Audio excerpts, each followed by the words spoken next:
안녕하세요, 여러분. 참 답답한 월요일입니다. 자, 오늘은 코스피와 코스닥이 하락으로 마감을 했습니다. 코스피는 0.14% 하락으로 마감을 했고, 코스닥 역시 0.16% 하락으로 마감이 되었습니다.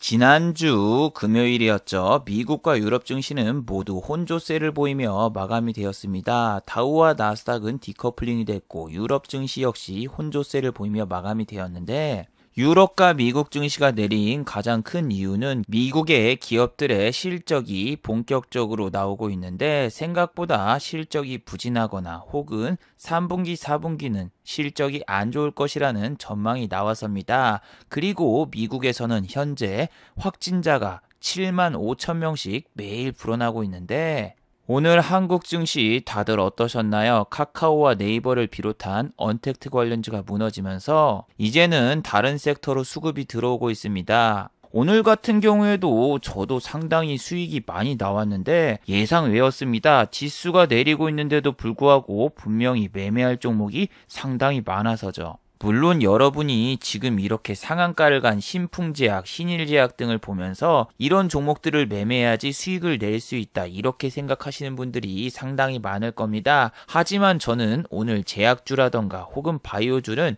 전혀 건드리지 않고 매매를 했는데, 자, 과연 저는 오늘 어떤 종목을 매매를 했고 이번 주 한국 증시는 과연 어떻게 될까요? 오늘 이 시간에 한번 알아보도록 하죠.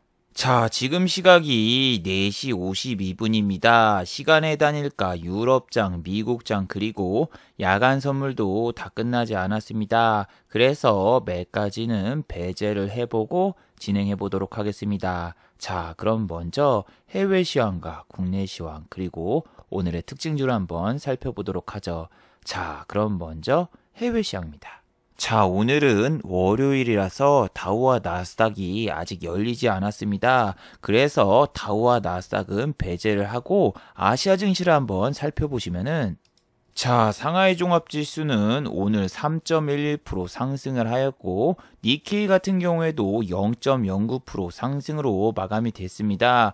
니케이는 지난주 도쿄에서 확진자가 매일 300명씩 나오고 있다, 이 소식에 하락으로 마감을 했기 때문에 오늘 약간 반등이 나왔고, 상하이 종합지수는 다들 아시죠? 지난주에 GDP가 발표된 이후에 4%대 급락이 나왔습니다. 그래서 금요일 날은 약간 반등이 나왔고 오늘은 무려 3%대 반등이 나와서 지난 하락분을 어느 정도 회복한 모습을 보여주고 있습니다. 그래서 오늘 한국 증시가 많이 빠지는데도 불구하고 상하이 종합지수가 크게 반등이 나오니까 나스닥과 S&P 500 야간 선물을 따라가는 게 아니라 오히려 상하이 종합지수를 따라가더군요. 그런데 상하이 종합지수가 잠깐 기술적인 반등이 나왔다고 해서 하락이 멈추는 게 아니고, 이번에 또 여기서 잠깐 횡보하다가 밀려버리면은 지난번처럼 급락이 또 나올 수 있습니다. 상하이 종합지수는 원래 급락에 정말 선구주자거든요. 막 우리나라 같은 경우에 3월 달에만 마이너스 11%, 13% 내렸지만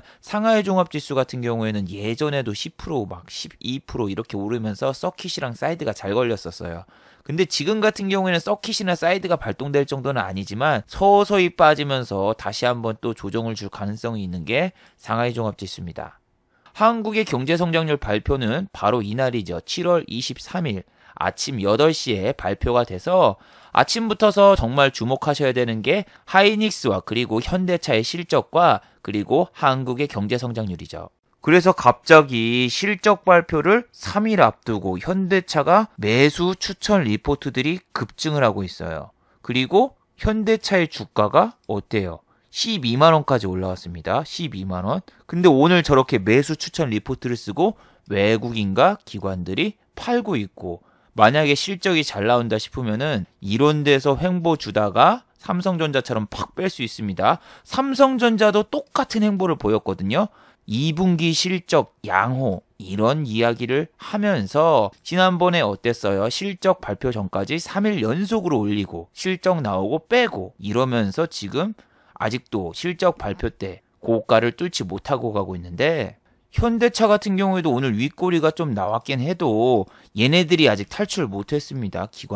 기관들이 탈출하려면 일단은 거래량을 띄워야 되는데 거래량을 띄우기 위해서는 실적 발표가 정말 최상의 적기죠. 그리고 매수 추천 리포트, 그래서 매수 추천 리포트도 나오고 있고 거기다가 실적 발표도 별로 안 남았어. 그러면은 얘네들이 매일매일 서서히 한꺼번에 빼면은 너무 티나니까 서서히 고점을 돌파하는 척 하면서 위에서 물량을 넘길 수 있으니까 아직까지는 현대차 접근 안 하시는 게 좋습니다. 이게 만약에 실적 나온다면 13만 원을 넘어가든 말든 여러분 장기적으로 보세요. 어제 이야기했었잖아요. 시총 상위 대기업 주식 10년 투자하면은 큰 수익을 볼 수 있을까? 자, 여러분이 지금 보시는 이런 주식들 막 시가총액 상위주에 있으니까 이런 주식을 10년 전에 샀으면 대박이었을 텐데 하면서 막 카카오라던가 아니면 NC소프트라던가 이런 거 보면서 여러분은 막 생각하고 있잖아요. 무슨 생각? 아, 이거 10년 전에 샀으면 진짜 엄청 벌었겠구나. 근데 NC소프트는 10년 전에 코스피 시총 상위주 10위에도 랭크가 되지 않았습니다. 그리고 오히려 10년 전에 랭크가 돼 있던 주식들은 이거예요. 10년 전에 랭크돼 있던 주식들은 삼성전자, 포스코, 현대차 뭐 이런 주식인데 여기서 삼성전자를 제외한 모든 종목이 다 반토막 내지 하락으로 아직 본절에도 못 온 주식이 태반이에요. 자, 그래서 현대차를 보시면은 단 한 번도 고점을 돌파 못하고 횡보 내지 하락을 몇 년 동안 하고 있습니까? 10년 동안 하고 있어요. 10년 동안. 개인 투자자분들은 단기 반등에 너무나 집착하는 그런 경향이 많습니다. 기술적인 반등이라고 하죠. 자, 한생 같은 경우에는 지금은 11만 원인데 이런 데서 단기 반등이 몇 번 나왔어요. 기술적인 반등이라고 하죠. 2018년도 한번 볼까요? 자, 아시죠, 여러분? 코스피가 2600에서 2300으로 떨어졌는데 한샘은 갑자기 여기서 반등이 나옵니다. 일주일 동안 올랐어요. 그래서 저 같은 경우에는 여러분 이거 지금 52주 신저가를 가고 있는 종목인데 잠깐 기술적인 반등입니다. 한전도 기술적인 반등 나오는 것처럼 여러분이 지금 이런 데서 물리면은 진짜 개고생합니다 했는데 오를 때마다 사람들이 올랐다 또 올랐네 이랬는데 일주일 천하였어요. 그 뒤에 계속 빠졌습니다.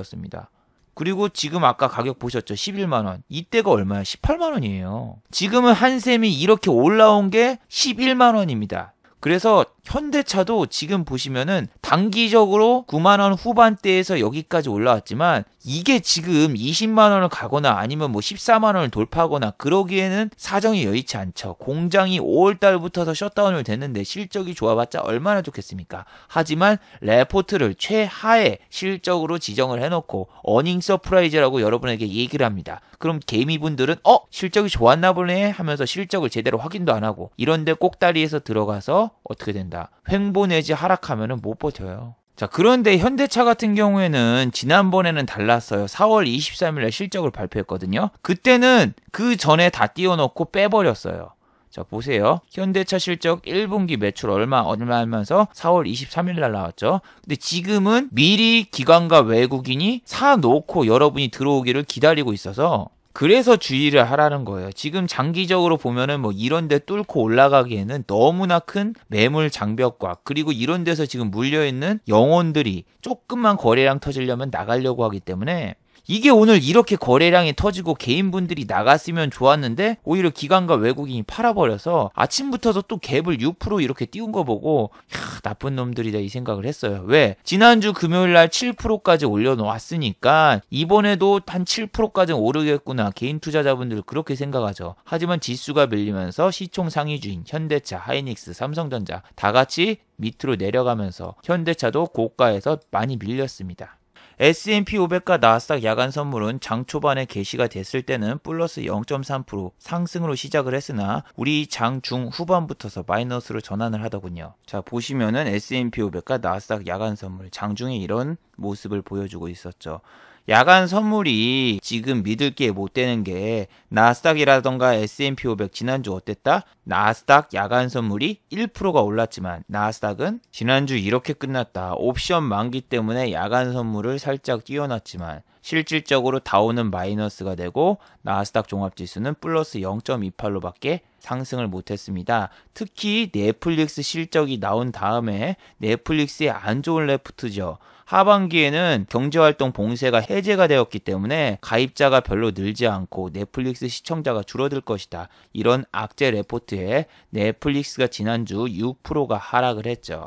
자, 넷플릭스가 이렇게 6% 하락을 하면서 우리 언택트 관련주인 카카오와 네이버도 같이 내렸습니다. 동방상련을 했죠. 자, 카카오를 보시면은 4.62%, 네이버도 4.71%, 떨어진 퍼센트조차 둘 다 비슷한데 이 네이버하고 카카오는 동영상 서비스 제공 업체가 아니죠. 물론 다음팟이라던가 카카오팟 그리고 네이버 TV 이런 게 있지만 스트리밍 서비스 전문업은 아니기 때문에 얘네가 영향이 있으려면은 페이스북이라던가 구글의 실적이 나오면서 걔네도 같이 빠지면은 타격이 있지 않을까 싶었는데 오늘 먼저 같이 빠졌어요. 왜? 네이버하고 카카오 같은 경우에도 말씀드렸지만 한국의 지금 기업들 실적이 어렵습니다. 그러면은 제일 먼저 줄이는 게 마케팅 비용이죠. 하지만 네이버하고 카카오는 광고 업체이기 때문에 광고를 의뢰하는 회사들이 줄어들고 물론 네이버에 웹툰이 있기 때문에 웹툰 국제시장에서 먹힌다 어쩌고저쩌고 한다고 해도 그거는 실적의 전망치에 미리 포함이 돼 있기 때문에 얘네는 지금 실적 나오면은 어닝이 좋아봤자 주가가 미리 선반영돼서 빼버릴 수 있을 거라 생각을 하거든요. 최근에 개인 투자자만 계속 사고 있는데 지난번에는 아마존이라던가 넷플릭스가 조정을 주다가 올라왔어요. 넷플릭스하고 아마존이 다시 조정 주다가 올라온 것처럼 미국의 주식이 조정 주다가 올라와야지 얘네도 같이 올라옵니다. 미국의 주식이 조정을 주니까 같이 조정을 주고 올라오니까 같이 올라갔다 지금 같이 빠진 건데 저는 어제도 말씀드렸지만 네이버하고 카카오 여러분 역사적 신고가에 물려서 진짜 고생할 수도 있을 거라고 생각을 합니다. 일시적으로 경제 봉쇄로 인해서 넷플릭스도 저렇게 엄청난 실적이 나왔지만 한국도 마찬가지라고 본다고. 지금 우리나라는 경제활동 재개를 하고 있는데 실적이 그렇게 나올까? 하는 좀 의구심이 듭니다. 하반기부터서. 그리고 코스피 코스닥 지수를 한번 살펴보시면은 오늘 생각보다 지수가 양호했습니다. 아침에 코스피 0.38%까지 상승을 했다가 마이너스 0.79까지 빠졌었습니다. 하지만 우리의 용감하신 개인 투자자분들이 코스피와 코스닥을 집중 매수하면서 지수 방어에 힘을 쓰고 결국에는 마이너스 0.14%밖에 빠지지 않았습니다. 자, 이게 정말 대단한 게 뭐냐면은 지난주 영상에서 신용잔고가 13조를 넘었다 이렇게 말씀을 드렸는데 지금은 신용잔고가 14조를 넘어갑니다. 14조. 이게 아마 오늘 날짜가 반영이 안 돼서 그러는데 오늘 날짜가 반영이 되면 아마 코스피 코스닥 신용잔고가 14조가 돌파할 겁니다.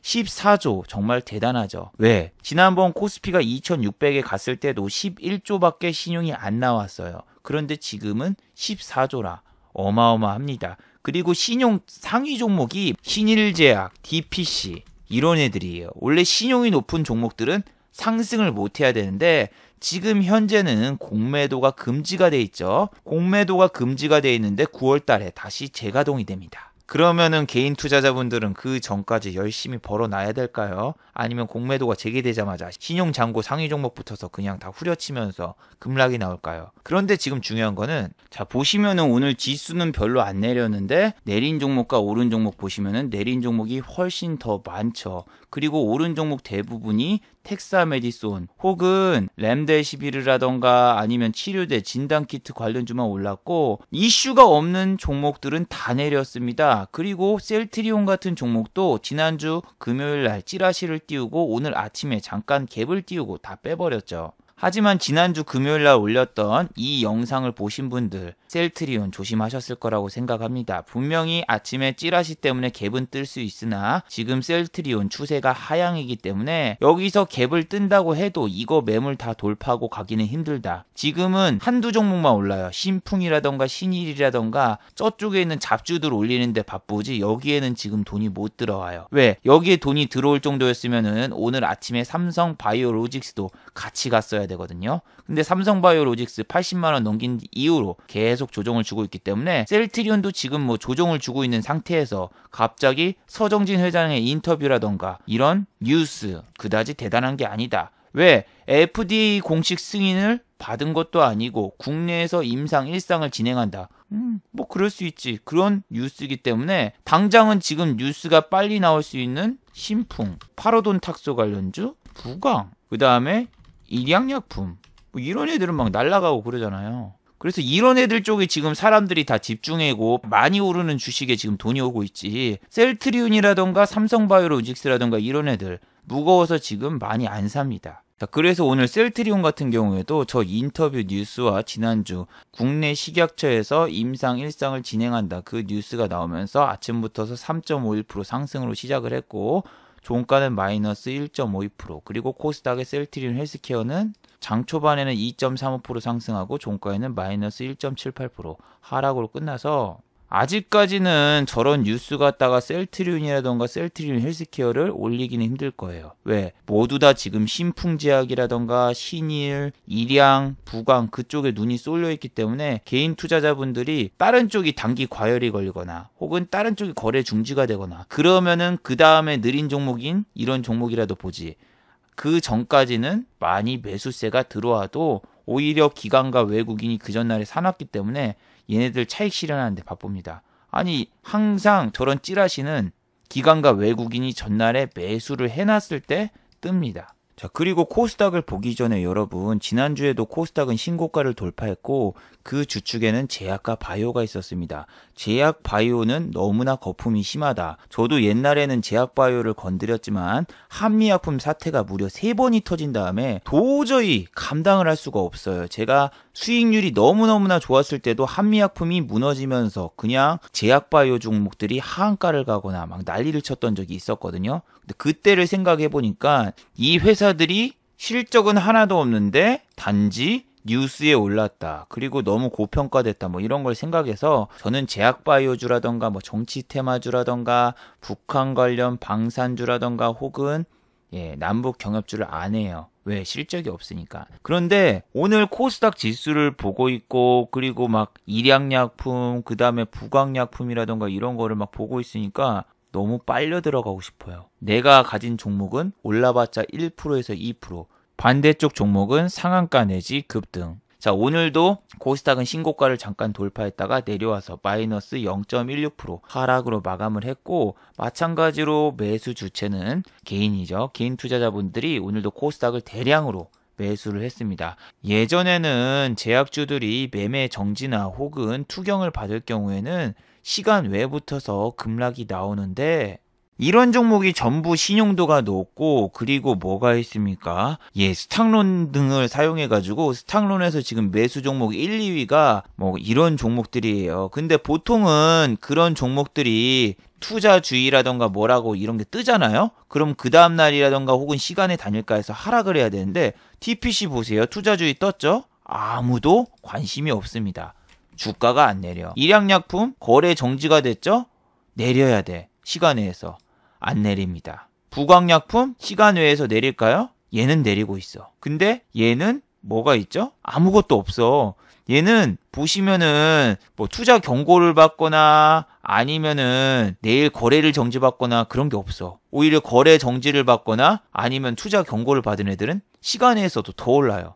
그만큼 지금 코스닥은 제약바이오의 거품 덕분에 지금 너무 과열이 돼 있는데 우리나라뿐만이 아니라 나스닥도 마찬가지죠. 나스닥도 모나드, 렘데시비르, 그 다음에 텍사메디손이라던가 이런 관련주가 모두 다 급등을 하고 있어서 지금 전 세계가 다 거품입니다. 특히 바이오주. 근데 우리나라뿐만이 아니라 레저 스포츠 호텔이나 그리고 항공기 이런 곳은 전부 다 미국도 그렇고 한국도 그렇고 전부 다 안 좋아요. 실적도 그렇고 주가도 그렇고. 자, 여러분이 그래서 지금 증시에서 소외되시는 분들은 제약바이오를 안 건드리시는 분들, 그리고 자기 자신이 생각하기에는 이건 가치주다 혹은 우량주다 생각하는데 주가가 계속 내려서 고민하시는 분들이 많은데 저도 오늘 마찬가지였습니다. 저 같은 경우에는 지난주 금요일 날 종가 베팅을 하나 때렸습니다. 근데 때린 이유가 뭔지 알아요? 지난주 일요일, 토요일, 금요일 영상을 보시면은 제 계좌가 이렇게 나와 있는데 수익금이 이 당시에 3,086만 원입니다. 자, 그래서 3,100만 원을 맞추려고 14만 원을 더 벌려고 종가 근처에서 한 종목을 매수를 했어요. 근데 매수한 이유가 뭐다? 멋있게 수익금 자랑을 하려고 제가 안 해야 되는 매매를 해버린 거예요.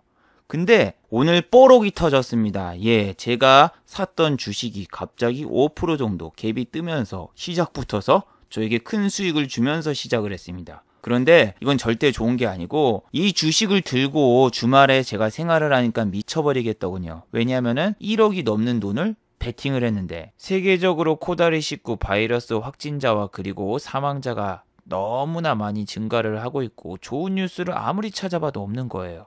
아니 내가 여기서 이거를 멈췄어야 되는데 280만 원만 찍고 멈췄어야 되는데 마지막에 여기서 14만 원을 더 벌어서 3,100만 원을 정확히 찍으려고 쇼 댄스를 하다가 마지막 종목에서 물린 것도 아니에요. 마이너스 1%도 안 났으니까 물린 건 아니지만 주말에 찝찝하게 주식을 들고 갔는데 자 여러분 여기에 있는 280만 원 같은 경우에는 1억으로 따지면은 2.8% 정도에 밖에 수익이 안 돼요. 근데 제가 1억을 넘게 베팅을 했는데 아침에 일어나서 마이너스 5%, 6% 개파락으로 시작을 하면은 지난주 3일 동안 벌었던 돈 다 날리는 겁니다. 그래서 주말 동안 미치겠는 거예요. 신일제약이라던가 아니면은 신풍제약 아니면은 뭐 일양약품이라던가 이런 애들 같은 경우에는 지난주 금요일에도 시간에서 갭이 떴고 그 다음날도 갭이 뜰 확률이 매우 높은 종목이라서 이런 종목을 가지고 있었으면 주말이 오히려 신나고 즐거웠을걸요? 그런데 저는 코다리19에 가장 타격을 많이 받는 반도체 섹터를 종가 베팅 때렸어요. 자, 반도체 섹터 종목 한번 볼까요? KC 오늘 마이너스 1.58% 하락으로 끝났죠. KC텍은 오늘 마이너스 2.2% 하락으로 끝났죠.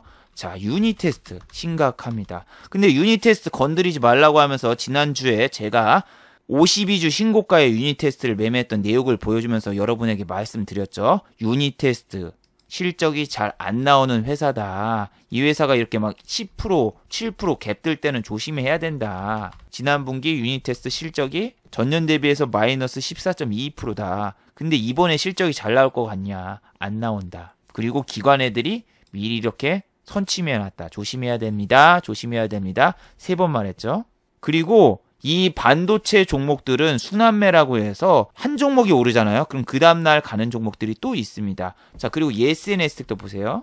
ESN에스텍 같은 경우에도 보시면은 마이너스 3.29% 하락으로 끝났고 오늘 반도체 섹터 중에서 가는 종목들이 거의 없죠. 그리고 ESN에스텍도 마찬가지죠. 4만원대 위에선 사지 마라. 얘는 많이 쳐줘봐야지 3만원대인데 이렇게 올라왔다고 해서 여러분이 흥분하는 순간 빨려 들어가서 끝난다. 얘기를 했고 이 종목을 제가 건드렸을까요? 유니테스트하고 일단 ESN에스텍은 제외. 지난주 금요일날 핫했던 반도체 AD 테크놀로지가 있습니다. 자, AD 테크놀로지 같은 경우에는 지난주에 보시면은 무려 12.25%나 상승을 했습니다. 예, 지난주에 이만큼 상승을 했고 오늘 아침에도 3.02%나 상승을 했죠. 그럼 저는 이 종목을 종가 베팅을 했을까요?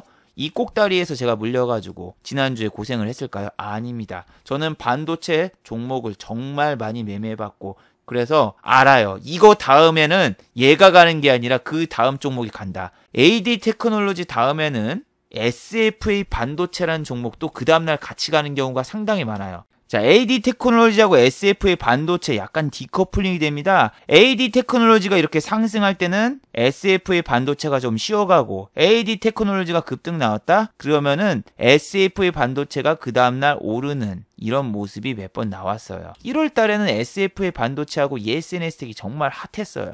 그리고 여기 1월달 보세요. AD 테크놀로지도 올라오지만 얘가 중간중간에 조정을 줄 때 SFA 반도체가 그 뒤를 따라갔어요. 여기 신고가 가고. 그래서 저는 SFA 반도체가 오늘은 가겠지 생각을 했어요. 근데 종가 베팅을 하려고 한 게 아니었습니다. 지난주에 보시면은 얘도 잠깐 올라왔단 말이에요. 잠깐. 얼마? 여기 보시면은 2.52%가 상승을 했는데 얘가 잠깐 종가 직전에 여기에서 끝났어요. 여기. 내가 52500에 이때 샀거든요. 근데 종가에 밀려버리네. 한 0.5% 정도 밀리는데 1억으로 여러분 매매하시면은 수수료가 약 45만 원 정도 나갑니다. 코스피 코스닥 종목에 따라 다르고 증권사마다 다른데 마이너스 45만 원에다가 그리고 여기 밑으로 밀리니까 와 계좌에 보니까 마이너스 120만 원인가 찍혀 있는 거예요. 근데 지난주 얼마 벌었다? 280만 원. 지금 280만 원을 벌었는데 120만 원을 자르고 갈까? 아니면은 내가 기존에 매매했던 매매를 믿을까? 분명히 SFA 반도체, AD 테크놀로지가 쉬어가면은 같이 움직일 거다. 그리고 수급조차 나쁘지 않았으니까 SFA 반도체 차례가 올 거야 이렇게 생각은 했는데 그 다음날 주식시장이 열리면은 상관이 없는데 토요일, 일요일 이틀간 세계에서 어떤 일이 터질지 모르니까 너무 머리가 아프고 3일 동안 잠도 못 자고 정말 구토가 나올 지경이었어요. 지금도 막 편두통이 오고 그러는데 아무리 찾아봐도 미국에서 좋은 뉴스는 하나도 없고 전날 미국의 다우지수도 내렸고 넷플릭스라던가 이런 기술주가 내렸는데 혹시 반도체주도 내리지 않을까 하면서 걱정에 사무쳐서 정말 힘들었습니다. 근데 오늘 아침에 일어나니까 뭐야 이거? 왜 갭이 뜨지? 저도 놀랐습니다. 아침부터서 2%대 갭이 뜨고 시작하자마자 갑자기 8%대 쫙 올라가는데 정말 얻어 걸렸습니다. 시작하자마자 플러스 500만 원으로 시작을 했는데 한 7%인가 상승을 했을 겁니다. 호가 보시면은 5,550원을 강력하게 뚫고 올라갈 것 같은데 밀리잖아요. 밀릴 때 주저하지 말고 빡 던져주면 됩니다. 이게 5,550원 밀린다 싶으면은 내가 던져야 돼. 여기 사주는 애들도 좀 있으니까 나눠서 딱딱딱딱 걸고 튀면 됩니다. 얘는 1억을 걸어도 체결해줄 호가가 되게 두껍기 때문에 안심 스테이크처럼 안심하고 던졌습니다. 위로도 걸고 아래로도 걸고 아래로도 던졌고 위에도 걸은 것도 같이 체결됐고 그래서 약 500만 원 정도의 수익이 생겼는데 여기서 멈춰야 되는데 왠지 아쉬운 거예요. 왜? 시작하자마자 수익이 났는데 아직 장이 끝날 때까지 시간이 많이 남았어. 매매 좀 더 해볼까? 그래서 고민 중에 지수를 보니까 지수가 밀리지 않고 양호한 거예요. 근데 지수가 밀릴 때 인버스 들어가시는 분들이 상당히 많은데 인버스 오늘 어때요? 매우 안 좋았잖아요. 보시면은 지수가 올라가든 말든 별로 반응을 안 해. 왜냐면은 여기 금액 내에 갇혀 있고 지수가 위아래로 간다고 해도 내가 만약에 10,000원에 이걸 샀어. 그리고 지수가 2% 빠졌네. 그러면은 내가 9,800원이 되겠죠? 9,800원에서 10,000원까지 올라가려면은 어떻게 됩니까? 2% 오른다고 해서 9,800원이 10,000원이 되는 게 아니에요. 오히려 2.2%가 더 올라야지 내가 본전에 오는데 지수가 하루는 올라갔다가 하루는 내려갔다가 하루는 올라갔다 하면서 여기서 요동을 치면서 못 올라가고 내려가잖아요. 그러면은 오히려 내가 빠진 거 지수는 2%밖에 안 빠졌는데 내 금액은 이미 밑으로 내려가서 내가 올라가려면 막 3%, 4%가 올라가야지 10,000원에 돌아가기 때문에 이 지수의 함정이 있어요. 오늘처럼 지수가 요동을 치니까 인버스 같은 경우에는 이 지수가 오르든 내리든 요 틀 안에 갇혀서 올라가지도 못하고 오히려 손실을 보는 경우가 인버스에서 생기는데 오늘 보세요. 인버스 오늘 거의 2%대까지 상승했다가 종가는 0.51%. 지수가 빠지지도 않고 올라가지도 않고 요 박스권에서 갇혀버리니까 결국에는 나만 이 금액, 이 룰 안에, 결국에는 인버스에서 탈출을 못해요. 왜? 분명히 지수가 방향성을 보이지 않고 중간에 빠졌다 올랐는데 나는 지수뿐만이 아니라 여기 금액과 상승폭도 같이 움직이기 때문에 금액 내에서 내가 2%대에서 물렸으면은 어떻게 됐어요? 오늘 마이너스 1.5 손실이죠. 근데 오늘 지수가 빠진 거는 이거밖에 없잖아요. 이거밖에 빠진 게 없으면은 이것도 똑같이 움직였나요? 아니란 말이에요. 지수 따로 이거 따로기 때문에 결국에는 인버스의 금액의 룰에 갇혀서 여러분이 못 나와요. 지난주 저는 이 신일제약 같은 경우에는 종가에 막 2만 원을 말아버리더니 오늘은 상한가까지 많은 거 보고 정말 기겁했습니다. 텍사메디손 관련주인데 텍사메디손이 여러분 뭔지 아시죠? 이게 영국에서 판매하는 7,000원짜리 스테로이드인데 이걸로 무슨 코다리19 바이러스를 치료한다고 난리를 칩니다. 이건 미국이 아니라 영국에서. 그래서 얘가 가니까 신일이 먼저 상한가를 갔고 그 두 번째로 신풍이 상한가를 갔습니다. 그 다음에 구강약품도 급등을 해버렸고 그 다음 주자 일양약품이 종가에 보셨어요? 얘가 종가에 얼마인 줄 알아요? 보시면 종가에 분명히 81,800원이었어. 근데 갑자기 갭이 빡 떠서 2% 이상 오르면서 거의 83,000원대까지 올라갔고 시간의 단일가에서도 보시면 2%나 상승하면서 마감이 돼버렸습니다. 2%. 이게 정상인가요? 장 막판 3분을 남겨놓고 이렇게 끌어올리는 거 보는데 개인분들을 손절성까지 계속 터치하게 해서 질려버리게 만들게 하고, 에라 모르겠다 하고 이제 3분 정도 남았는데 그때 끌어올리는 거 보니까 정말 양아치 짓을 잘하는 지금 제약주가 많은데, 신일도 마찬가지였죠. 신일도 지난번에 10% 이상 갭을 띄워놓고 여기서 다 올렸다가 뺐다가 그 다음날 종가 직전에 갑자기 팍 올리면서 24,400원까지 갔어요. 근데 시간에서 또 올랐어. 시간에서 또 오른 다음에 그리고 오늘 결국 상한가까지 갔는데, 이런 종목 보고 있으면 되게 멘붕이 오고 현타가 와요. 왜냐하면 내가 SFA 반도체를 매매하면서 얘가 갑자기 팍 오르는 거 보니까, 야, 나는 반도체주라서 오히려 시간에서 하락하고 있고, 얘는 만약에 다우하고 나스닥이 내린다고 해도 이런 찌라시 갔다가 또 오를 수 있는데, 나도 제약바이오를 때렸어야 되나? 자, 그런데 이거는 결과론적인 이야기죠. 자, 제가 영진약품을 알려드리면서 제약주의 최후에 대해서 알려드릴게요. 영진약품은 KTNG와 소규모 합병이라는 뉴스에 이렇게 미친 듯이 올랐어요. 2,000원짜리 주식이 얼마까지 올랐냐면은 2만원대까지 올라갑니다. 2만원. 정말 미친 듯한 상승이죠. 지금 지금 신풍전자가 7,000원이었는데 7만원이 된 것처럼 2,000원짜리 주식이 2만원 근처까지 갔습니다. 그리고 마지막 하한가 빵! 무조건 하한가로 돼요. 보통 시세가 끝나면은. 근데 오늘 신일도 무서웠어요. 왜? 얘 같은 경우에는 상한가를 분명히 말았는데 계속 풀렸습니다.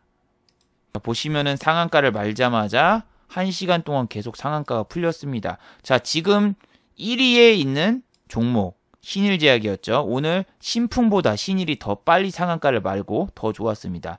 근데 이런 제약주의 대장주가 하한가를 가거나 급락을 가면은 일동제약 그리고 부광약품 여러 가지 제약주가 투심이 다 죽으면서 급락이 나와요. 근데 오늘 제약주를 그럼 다른 애들이 올랐다고 해서 공략한 게 아니라, 일양약품도 종가 막판에 눈치 보면서 올랐고, 부광약품도 장 초반에 가다가 꼬그라졌고 막 그런 상황이 나와서, 오늘 이런 애들을 그냥 무심코 매매해서 수익 나신 분들이 있다면은 축하를 드리겠지만, 신일제약같이 오늘 대장주가 상한가가 풀리고 이러고 있으면은 절대 들어가면 안 됩니다. 영진약품이 무너지니까 아까 모든 제약주가 무너졌던 것처럼 지금은 신일 아니면은 신풍이 무너지면은 지금 텍사메디송 관련주라던가 이런 애들이 다 무너질 수가 있어요. 근데 제약주 너무 화끈하지 않나요? 조정을 한 번도 안 주고 개인이 못 따라 들어가게. 이게 분봉이에요. 딱 올려버리고 아무 데서나 샀어도 수익이었을 텐데 아쉽다 하시는 분도 있을 거고, 그리고 신풍도 마찬가지죠. 이게 중간에 조정을 안 줘요. 개인이 못 따라 들어오게. 중간에 조정을 잠깐 주지만 계속 올려버려요. 그리고 이쪽에서 조정 주는 척 하다가 종가에 그냥 말아서 이렇게 올라와 버리는데, 이럴 때 아무 때나 샀어도 수익을 봤을 텐데 하면서 개인분들 아쉬워하고 결국에는 그 다음날 시초가에 들어가게 돼요. 근데 신풍제약도 만약에 영진약품처럼 이런 데서 빠지면은 무조건 하한가입니다. 하한가 내지 한 10%에서 20% 급락. 지난번 삼성전자 우랑 똑같죠? 삼성중공업 우랑 비슷하게 될 수가 있어요. 이렇게 올려놨다가 빠지면은 어마어마한 조정을 주고 다른 종목, 다른 섹터로 갈 수도 있지만, 마지막 불꽃쇼에 여러분이 설거지당하는 그런 장면이 나올 수가 있고, 미국의 제약바이오가 무너지면은 한국의 제약바이오도 같이 무너집니다. 실제로 2015년도 오바마 케어 때문에 제약바이오가 팍 상승을 했을 때 미국의 제약주가 급락이 나오자 한국의 제약주도 같이 급락이 나왔다. 그래서 저는 오늘 저렇게 SFA 반도체나 이런 걸 한 다음에 제약바이오를 건드리지 않고, 보이는 종목이 몇 가지 있었습니다. 예를 들면 알서포트. 알서포트 오늘 하락했는데요 하시는 분들은, 자, 오늘 외국인 기관이 매수가 들어왔죠. 자, 얘네들이 어디서 매수했냐면은 9,000원이 깨질 때 샀습니다. 9,000원이 깨질 때 8,910원 여기서 멈췄죠. 8,910원까지 딱 빠지는데 이쪽에서 막 샀어요, 제가. 자, 아침에 시작하자마자 막 빠집니다. 그리고 8,900원이 깨지려고 하는 그 순간이 있는데 여기에서 들어가는 거죠. 저는 신일이라던가 신풍은 빠지면은 하한가고 얘네는 빠져봤자 9,000원은 지지를 해주겠지 생각하고 9,000원이 깨질 때까지 기다렸어요. 오히려 이렇게 9,000원이 깨질 때 8,900원 지지해주나 안 해주나 아주 유심히 지켜봤습니다. 자, 그래서 보니까 여기서 좀 지켜주는 것 같아. 하지만 더 던집니다. 누군가가 던져요. 자, 보시면은 9,000원까지 다시 한번 끌어올렸다가 어떻게 됩니까? 다시 깨져요. 두 번째까지 기다렸어요. 8,900원이 깨지냐 안 깨지냐를 보는 거지 9,000원은 올라오는 걸 본 게 아니거든요. 계속 지켜다 보니까 이번엔 깨지러 가는 거야. 이번엔 깨러 가는구나. 오케이. 나이스 땡큐 베리 마치 하면서 기다리고 있습니다. 8,900원 깨지나 안 깨지나 계속 봤어요. 8,900원이 깨지면은 안 사고 8,900원이 안 깨질 것 같다 하면은 사는 겁니다. 보니까 여기서 또 9,000원까지 올라오는데 봐봐. 자, 일단은 저는 호가를 8,900원은 안 체결될 거라고 생각하고 8,910원과 8,920원에 걸어놨습니다. 근데 여기서 누가 던질 때 몇 개가 체결이 되더군요. 그리고 두 번째 체결할 때 여기서 체결이 됐는데 자, 여기서 여기까지만 보는 거예요. 1%대 구간이 잠깐 반등 나오는 거 그것만 먹는 거지 얘가 보합까지 갈 거라는 생각 안 합니다. 왜? 지수가 내리고 있으니까. 그래서 샀어요. 이쪽에서 체결이 됐어요. 바로 올라갑니다. 갑니다 하면서 이렇게 쫙 누가 올려주더군요.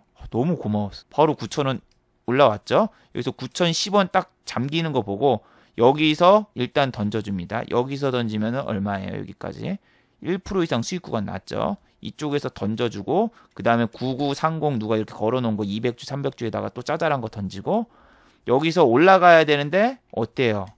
올라가죠. 그리고 이쪽에서 올라가는 거 보고 이때는 내가 못 걸죠. 올라간 거 보니까 누가 호가를 이제 좀 밑에다가 받쳐주거나 위에 좀 있어야 되는데 이렇게 올라가다가 제가 한번 던집니다.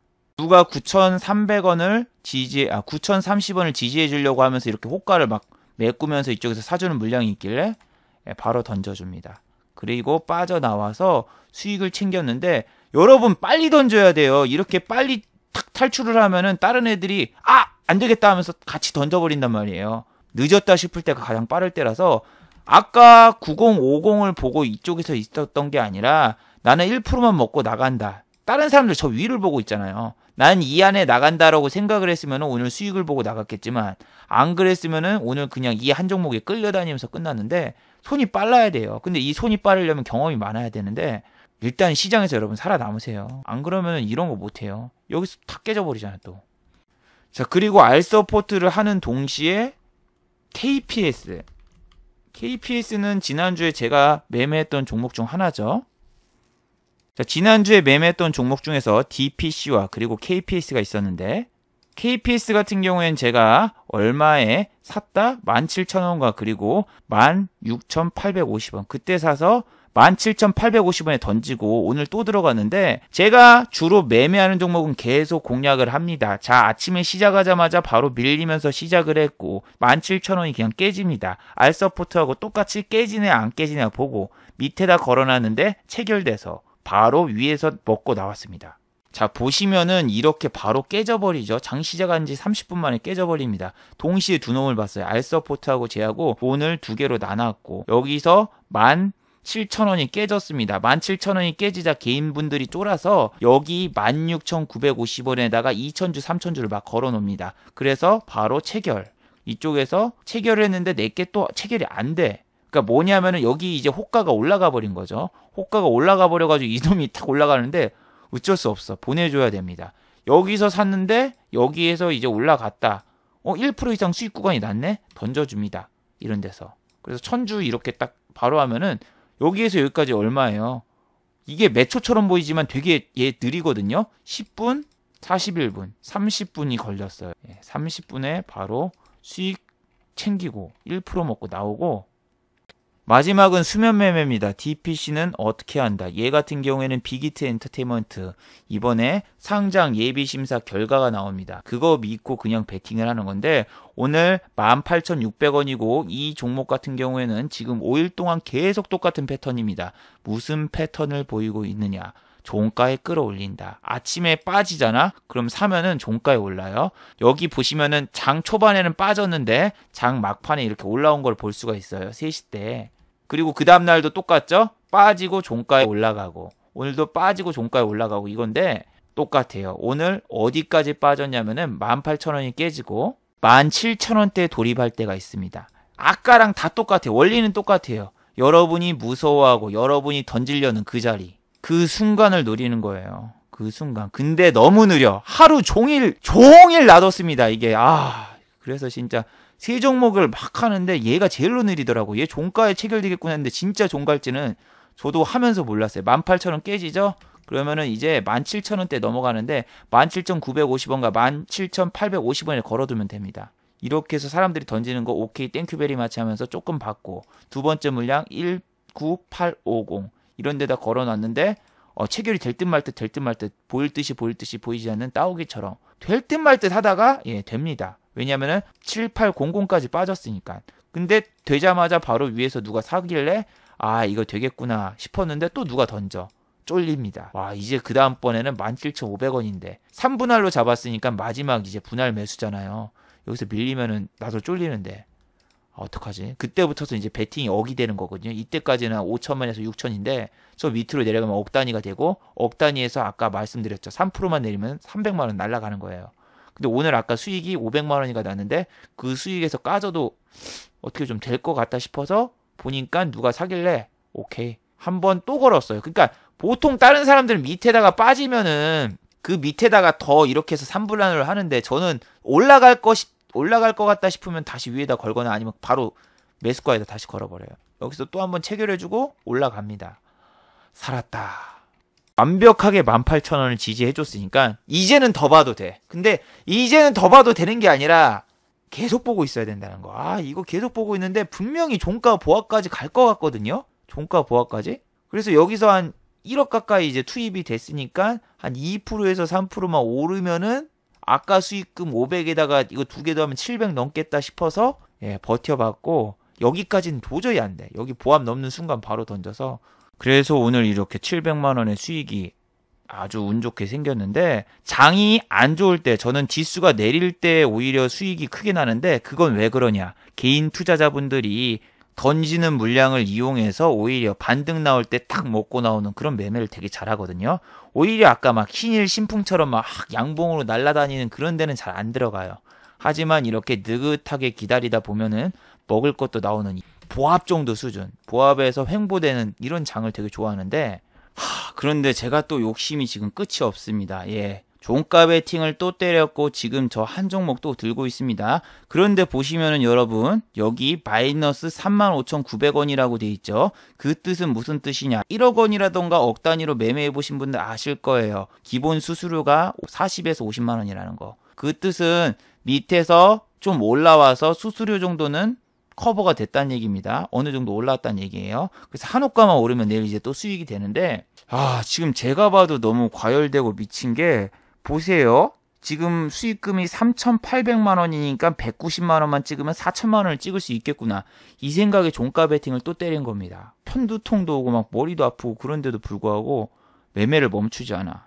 근데 저 오늘 수익금을 좀 뽑았거든요. 보시면은 오늘 약 3천만 원? 3천만 원 정도 뽑았으니까 수익금은 일단 다 뽑았습니다. 그런데 어떤 분이 코멘트에 남겨주셨는데 수익금을 인출하고 싶으면은 매도담보대출을 사용하시면 됩니다. 라고 얘기를 하시는데 제가 제일로 싫어하는 게 바로 그거예요. 매도담보대출을 쓴다는 얘기는 매매를 하루도 안 쉬겠다. 바로 그런 이야기인데 그렇게 하지 마시고 저 같은 경우에 현금이란 말이에요. 그러면은 풀베팅을 다 때리는 게 아니라 수익금만큼은 남겨두세요. 매매를. 그러니까 자기가 수익금이 3천만 원, 4천만 원 났다? 그럼 그 금액은 매수하지 마.